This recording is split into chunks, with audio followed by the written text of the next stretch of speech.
Okay, let's settle in for story time. Once upon a time, a vast empire emanated from north-central Asia to cover the globe with its influence. Maybe you've heard of the Tartars? These are the heirs to the Tartarian Empire, or however you say it. This civilization's heartland was the now rugged terrain east of the Ural Mountains. Even hundreds or thousands of years ago, they had sophisticated technology and engineering projects.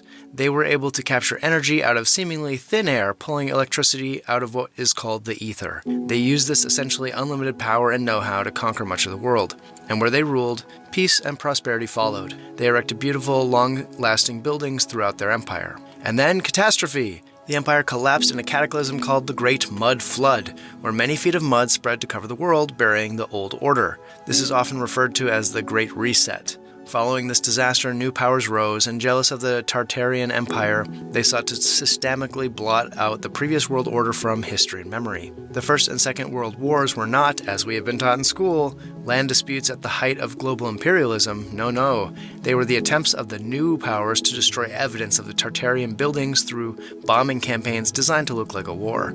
Or maybe the erasure started with Napoleon. Regardless, the systematic blotting out of Tartaria is nearly complete. All that remains of the Tartarian Empire are surviving buildings scattered throughout the world. These buildings look out of place compared to the brutalist style of concrete and steel. They are almost all built of stone, with spires, which are really radio and energy receivers, columns, domes, and what would usually be called classical features. The U.S. Capitol, most state capitals, many banks and government buildings are really just repurposed Tartarian buildings. Of course, this is a conspiracy theory. None of what I just described has any support in historical facts or documentation. A lot of the background here comes from Zach Mortis's piece in Bloomberg from 2021, linked in the show notes. Tartaria survives in part because it's rhetorically impossible to prove a negative. So no one can prove that Tartaria didn't exist as a global empire, well, short of a time machine. But great claims cannot be substantiated without greater evidence. So let's look at a smattering of their strongest points, at least according to the Tartarian Empire enthusiasts. I'm not going to spend the rest of the time debunking it, but let's look at the top 5. So first of all, the origins of this theory go all the way back to the 90s. That's 1990s, not 1890s. At that time, Russian nationalists, reeling from the collapse of the Soviet Union, created the idea of a grand civilization predating and surpassing pre-modern Europe and China. This idea was debunked by Russian scholars, but it resurfaced around 2016 on the internet, and just like the internet, Tartaria had grown to be worldwide. If indeed there had been a worldwide empire, there would be surviving folktales among the Tartars or their neighbors that would survive even a systematic campaign of repression. Heck, kids still sing Ring Around the Rosie in reference to the 1665 Plague of London. We'd see something mentioning Tartaria before 1990, period. We don't, because it didn't exist. One of their other chief arguments is that pre-industrial people didn't have the wherewithal to build these massive buildings. But in society after society across the ancient world, we see huge edifices built by people from all of the inhabited continents. Throughout the history of archaeology, there has been a racist trope to attribute massive architectural projects to long-lost tribes of Israel, aliens, or folks other than those who are the descendants of the people who actually built them, because it was thought that these so-called primitive people could not have built such large structures. And of course, there's huge air quotations around primitive there. Large structures in South America, for example, even have basket loads of differently colored earth packed together in a coherent way, which shows that they were indeed human-carried loads. There's a project in France to rebuild a medieval castle with period tools and techniques. You can actually watch an English-language series with archaeologists working on it called Secrets of the Castle from the BBC. It's on YouTube. It's definitely worth checking out if you're curious about how people built all this stuff by hand. It's important to understand that pre-industrial labor was cheap, and throwing thousands of people at projects over a long period of time was entirely possible, especially in areas where agricultural cycles gave workers months off during some time of the year. Look at the well-documented building of Notre Dame Cathedral in Paris, or the Capitol building in Washington for examples. The Great Reset was supposed to have happened when mud covered the earth. Here's one that I can absolutely debunk personally. I'm an archaeologist. I have dug lots of holes in the ground in England, across the United States, Guatemala, and Mexico. If 6 to 10 feet of mud had covered the earth, there would have been a layer found around the world with this common event. We actually use other events like volcano eruptions or regional floods to put things in relative chronological order. But the fact that there is no such evidence of this across the world from not only my own experience, but many other documented examples, this suggests that the Great Mud Flood didn't happen, period. They came on this idea, though, because they noticed that many of these large classical buildings have windows and doors below ground, thinking that, well, now today's ground is 6 to 8 feet taller because of this mud flood. This was done, though, because electric lights didn't exist when a lot of these buildings were made, and they needed as much natural light to get in as possible, especially in basements. There's a functional reason to have these passages enter below the grade. Another thing Tartarian apologists like to point to is the similarity of architectural features across various times and places. We also get this in archaeology. Usually people like to say something like, pyramids must have been built by aliens because pyramids are found all over the world where people were definitely not interacting. So there must have been someone or something, some overarching species that was bringing this pyramidal form to them. As with alien conspiracy theorists and Tartarian proponents, the answer is physics. If you take, for example, a handful of sand and pour it through a funnel onto a flat surface, it forms a pyramid. No aliens necessary. This is called the angle of repose, and it's a geological principle where different granular components will rest in pyramidal or cone shapes at a certain angle. It's inherently stable. Even if you build a big rectangular building over time, it would collapse into a pyramidal shape effectively. Similarly, the architects who were charged with designing these neoclassical buildings across the world in the late 1800s were all drawing from the same canon, that is, classical Greek and Roman architecture updated through Renaissance and later engineering advances. Domes, which are often cited as textbook Tartarian architecture, is simply an arch set in rotation around itself. In other words, a dome is an easy way to put a roof over a big area with no internal supports. Again, physics provides the answer, no Tartarian conspiracy necessary. One semi-logical point about this otherwise kooky theory is the disjuncture between the modernist buildings and the classical ones in cities that have been around for a while. Part of the problem, especially in America, is that we build for short-term use. For structures, short-term can be measured on the decade scale. And so when there are a few buildings that have been built in such a way that they're sticking around for a couple hundred years, of course they look alien and disconnected from all the surrounding buildings, which are only a few decades old. The answer, though, is not to invent an entire worldwide empire with no other evidence, but to examine the cause of that disjuncture, namely short-sighted building, and that's really what I wanted to talk about today. Now, let's use a couple of examples to talk about this, and I'm going to pull from my own life, but you probably have had similar experiences. When I was 17, I went to Germany as an exchange student. The first place I lived was a tiny city called Glückstadt, just north of Hamburg. I lived with a family who was involved in boat building. We lived in a house built in the 1600s. It had been in the family's possession for generations. The husband of the family had been born in the house. Now, contrast that with my family home in the U.S. On both sides of my family, I have carpenters. On my dad's side, they're still involved in building homes. The house I grew up in was built by my father and his family about 40 years ago, right before I was born. I still visit that house every time I go back to Bemidji, which is my hometown. The oldest house in the neighborhood was a farmhouse probably from the early 1900s. And yes, some of this has to do with the fact that Europe has a dense population, and they've been in the same location for a long time. This means that there were no Europeans in Bemidji in 1600 to build a house that could still be around. I understand that. The Ojibwe, on whose land Bemidji is now built seasonal structures as their homes. Now, as much as I have sentimental feelings about the house I grew up in, I don't anticipate it will be around in the year 2423. But my experience in the U.S. is not wildly different than the average. Most of us live in houses that are less than 100 years old. And they likely won't last another 100 years because developers would rather tear down small, cheaply built, older homes to build new, larger, cheaply built, modern homes. So just think about what the juxtaposition of these two models shows us. Buying a house in the U.S. represents the largest purchase many of us will ever make. It causes a lot of labor and a lot of resources to be concentrated into one spot to build a house.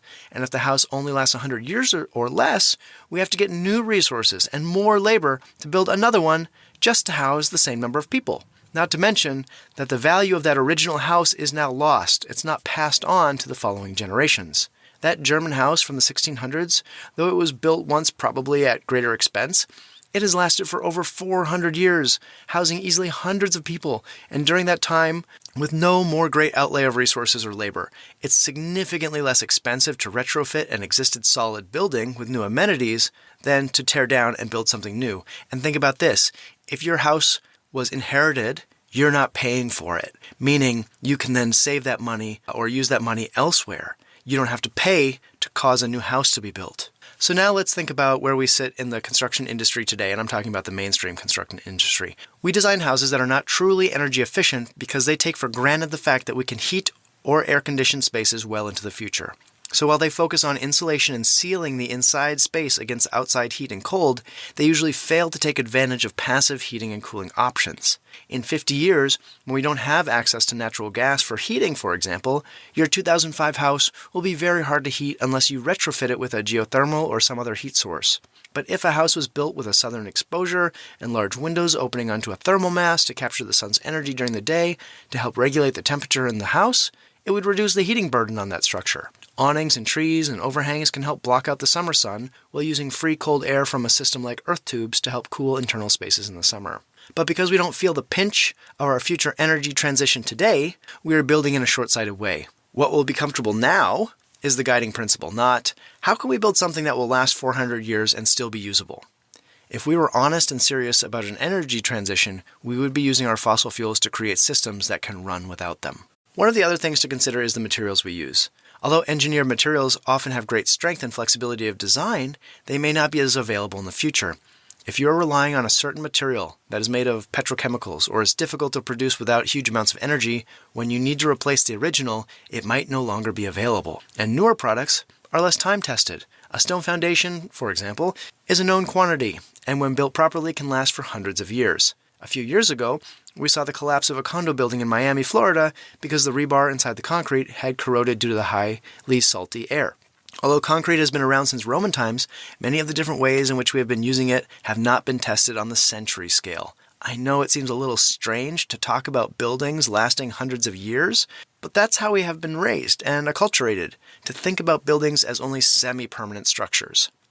And finally, I want to mention the fact that one part of building for the long term is aesthetic appeal. Making a building that is visually interesting and attractive helps its longevity because, well, some buildings are torn down because they were built cheaply and their materials are beginning to fail. A structure built to last might still be torn down because it's no longer considered desirable or attractive. For example, I think about a beautiful brick house in a suburb of Chicago where my in-laws used to live. This neighborhood had been built in the 20s, 30s, and 40s outside of Chicago, and it had a mix of cheap and expensive houses for the time.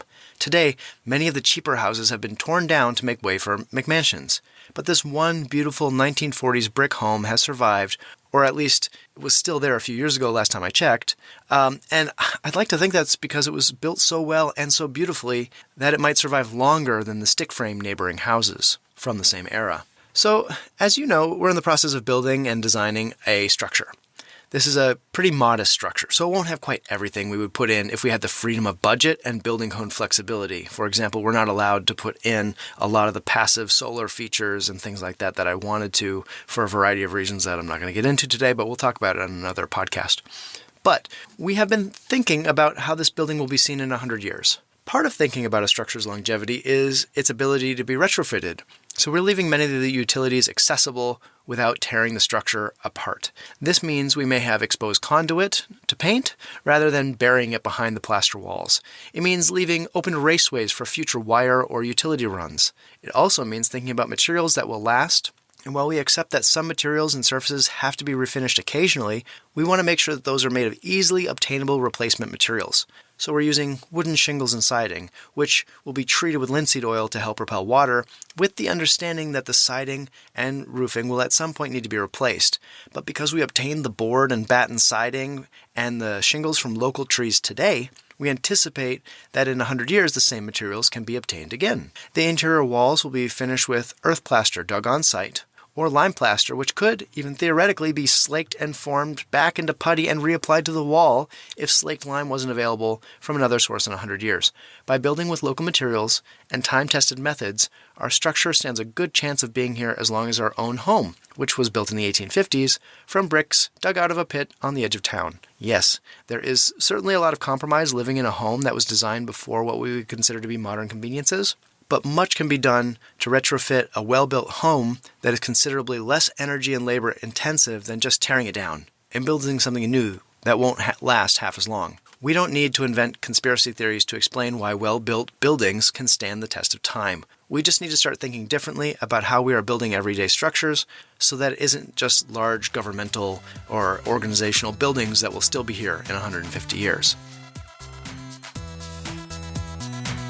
That's it for the week. The Low Tech Podcast is put out by the Low Technology Institute. The show is hosted and co-produced by me, Scott Johnson, and co-produced and edited by Hina Suzuki. This episode was recorded in the Low Tech Recording Room. Subscribe to the podcast on iTunes, Spotify, Google Play, YouTube, and elsewhere. We hope you enjoyed this free podcast, and if you'd like to join the community and help support the work we do, please consider going to patreon.com/lowtechinstitute and signing up. Thanks to our Forester and Land Steward level members, Sam Braun, Marilyn Skirpon, and the Hamvises for their support. The Low Technology Institute is a 501c3 research organization supported by members, grants, and underwriting. You can find out more information about the Low Technology Institute, membership, and underwriting at lowtechinstitute.org. Find us on social media and reach me directly at scott@lowtechinstitute.org. Our intro music today was Robot Motivation off the album Diplomatic Immunity by the Polish Ambassador.